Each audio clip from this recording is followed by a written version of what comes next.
Erim bilan ajrashaman deb shoshilayotgan ayollar diqqatiga. Ajrashishga qaror qilishdan oldin yolg'iz joyga o'tiring va quyidagi savollarga o'zingizga o'zingiz javob bering. Birinchi savol: siz hozir emotsiya bilan o'ylayapsizmi, ong bilanmi? Unutmang, ayrim og'riqlar vaqtinchalik bo'ladi.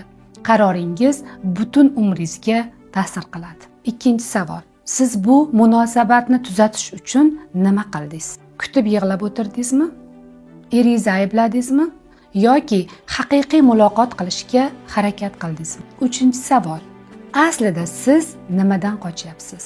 Og'riqdanmi, mas'uliyatdanmi yoki o'zingizni tarbiya qilishdanmi? To'rtinchi savol: juftingizni emas, munosabatdagi o'zingizni o'zgartirsangiz nima o'zgaradi? Beshinchi savol: hozir ketsangiz o'zingizni ertaga kuchli his qilasizmi yoki bugungi holatingizdan ham ojizroq? Oltinchi savol: siz hozir charchaganmisiz yoki haqiqatdan ketmoqchimisiz? Unutmang, charchoq bilan qilingan qaror eng katta xatolarni yaratadi. Va nihoyat yettinchi savol: agar farzandlaringiz bo'lsa, ularning hislari va kelajagi haqida o'ylab ko'rdingizmi?